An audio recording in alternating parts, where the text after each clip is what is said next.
Hi, I'm Charlie Mato-Toyela with Blue Bear Flutes, and our website, if you haven't found it, you probably could easily enough by just Googling Blue Bear Flutes, but bluebearflutes.com is the name of that website that you really want to look at, and not someone else's that might be using our name as things happen in life.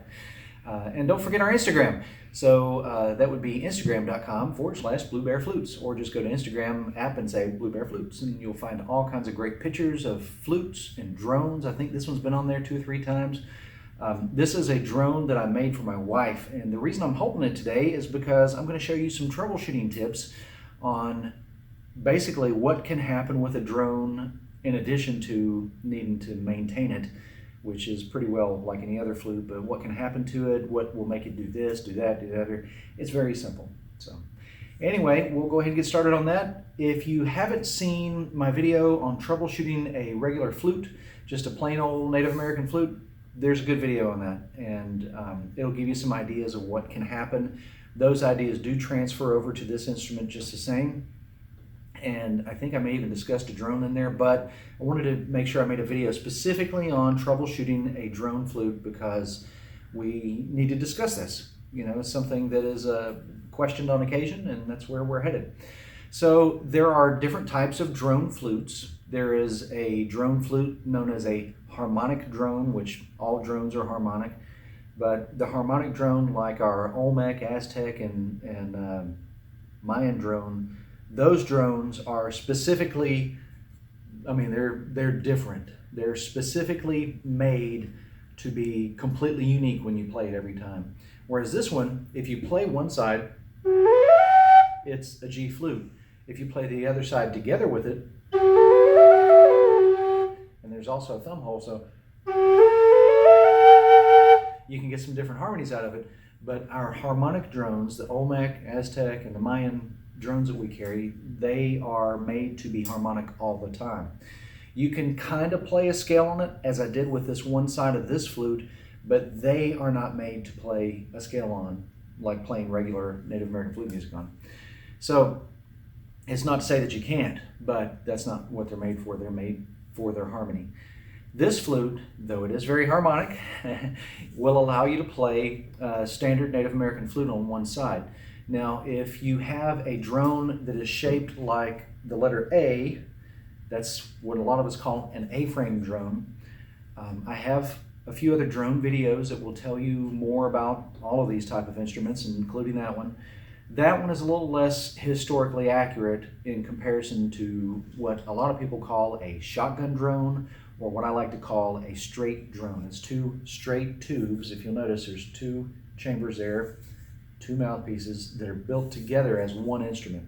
Number one, it's less bulky to carry, and number 2, it allows me to put a thumb hole in the back, which you can't do on an A-frame drone because you need these fingers over here unless you have 3 hands, in which case, you know, hey, call me up, I will make you a drum if you have 3 hands. But with this particular flute, it is very convenient being able to put that extra thumb hole in the back, which I do on most of ours these days. There was a time when I didn't, but I do today. And it allows you to have more control over it. It's also a very standard, straightforward instrument. And likewise, historically, has about this much more relevance over a A-frame drone, because historically Native Americans did have A-frame drones. Those are Greek. I think even the Turks may have had 1 or 2, but I do know that the Greeks made them.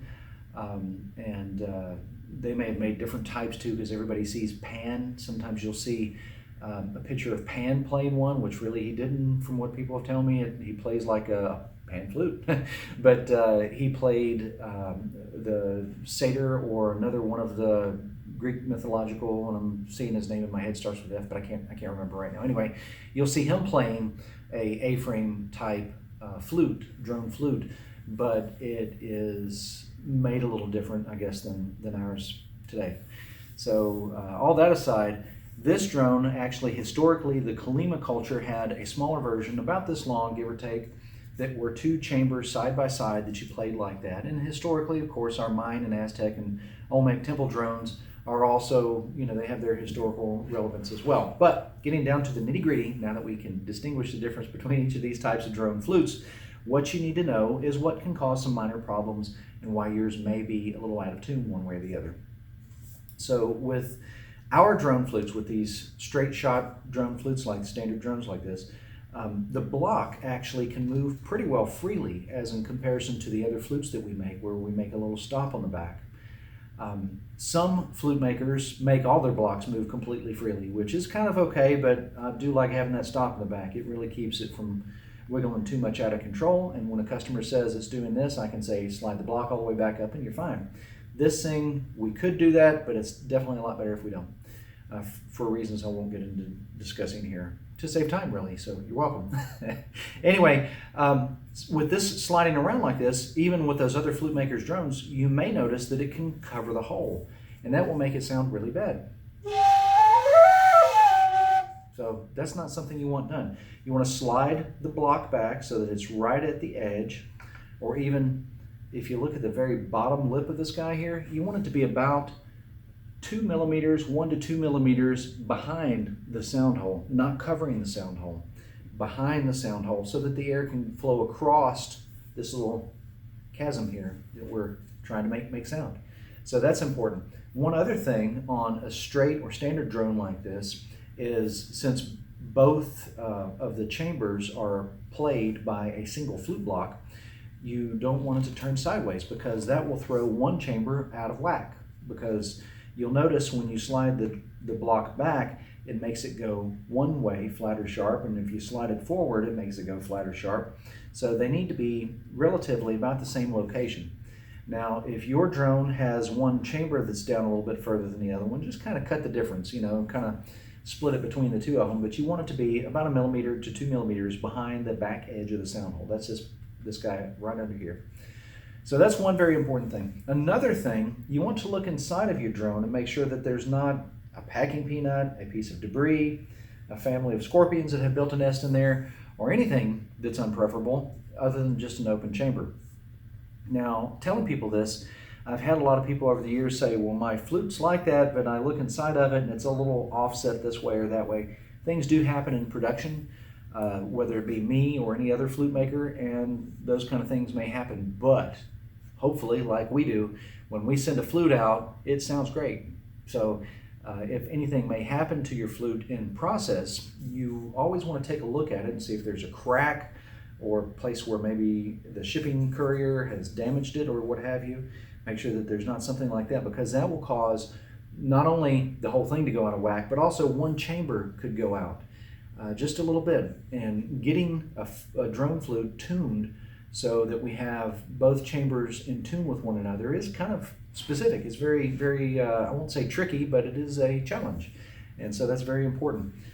Also, something that you want to do, whether your drone is an A-frame type or if it is the straight drone like this, a standard drone, is you want to remove, or like in our case, slide the block out of the way so that you can see the channels there. If there is a piece of debris in one of the channels, that small microscopic little piece of debris, and I say microscopic, I mean you can see it, not something that you need to take a magnifying glass to. But anyway, that little piece of debris can cause one chamber to get more air and the other chamber to get less, which causes it to go out of tune. So there's something to consider there. One other thing, especially with our flutes, because we don't like to use harmful lacquers and things that are toxic or anything that's unnatural for that matter.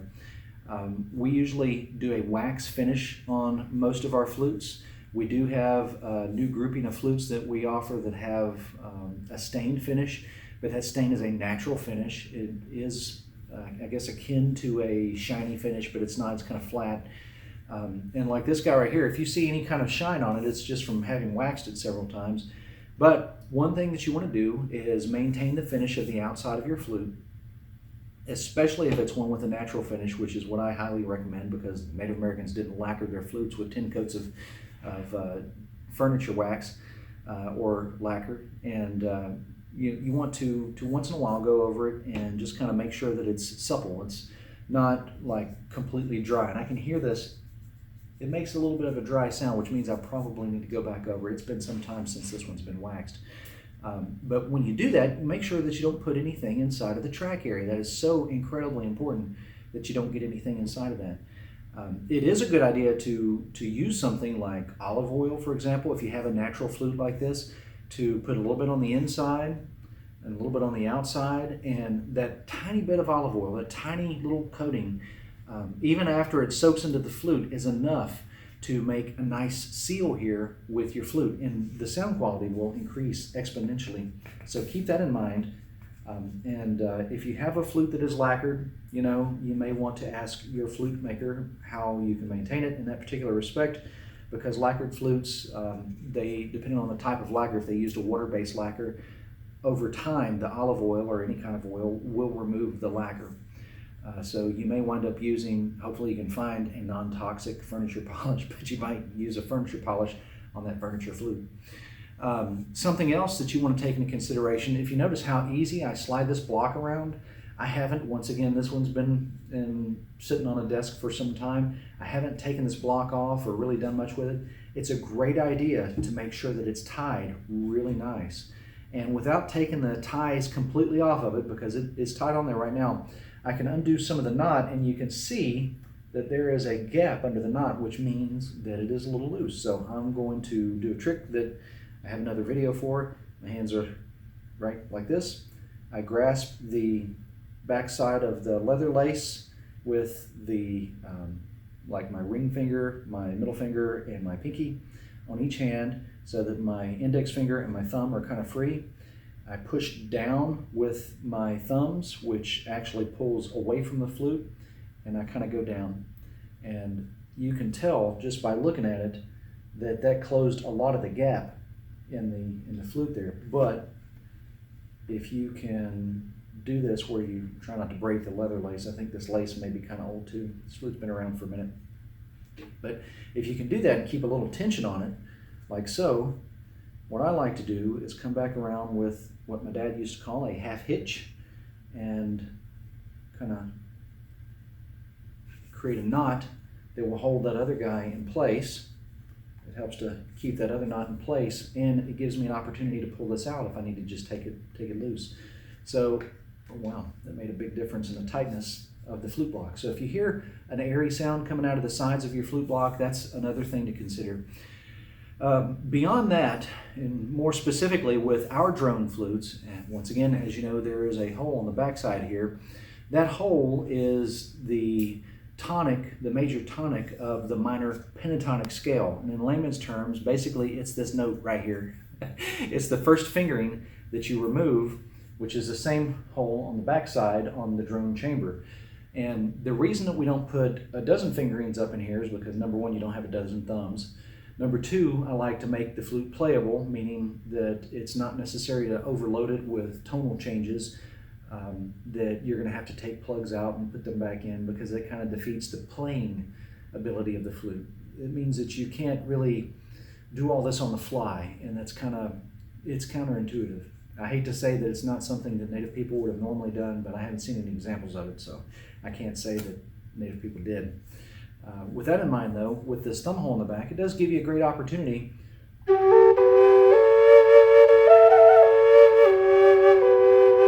to make some changes while you're playing, which is cool.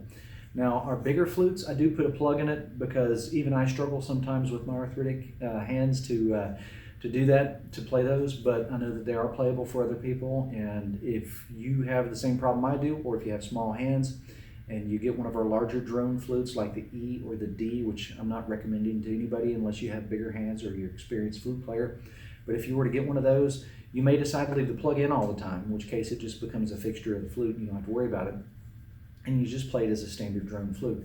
Although I do like to tune and test those harmonic notes there in the back so that it plays properly.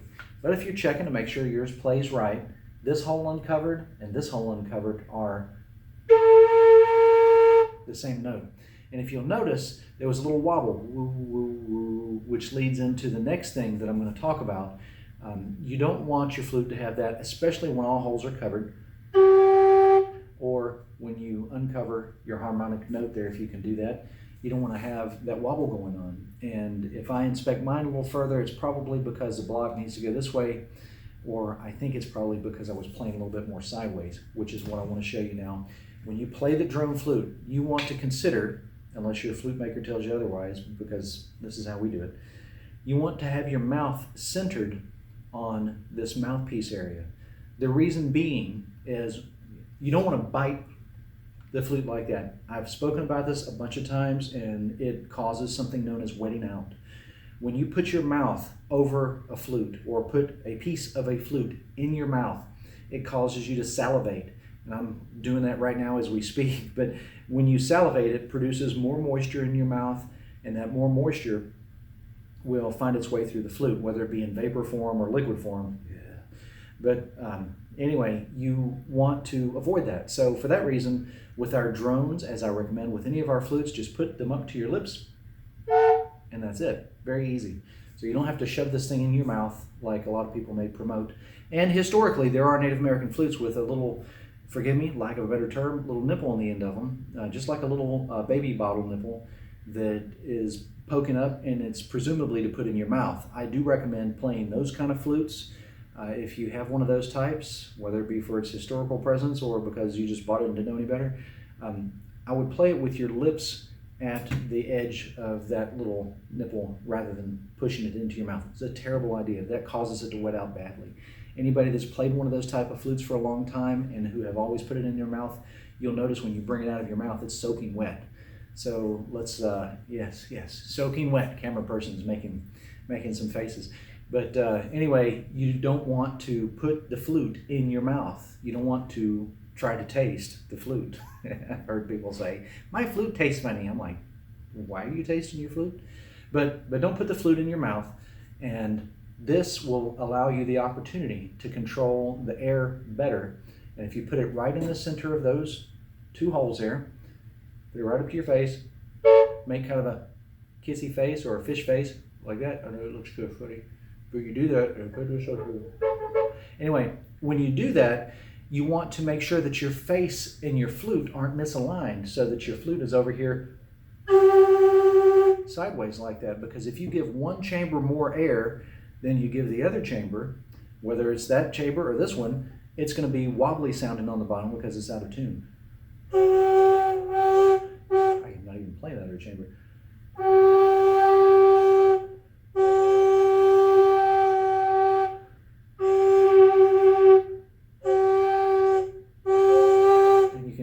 Some other noises out of it. You don't want to do that, so that's terrible. Make sure you have a good seal and that you put them just like that so that you give ample air to both sides. Other than that, and just typical maintenance, it's basically the same thing as any other flute. You do want to make sure that you don't damage the sound hole areas.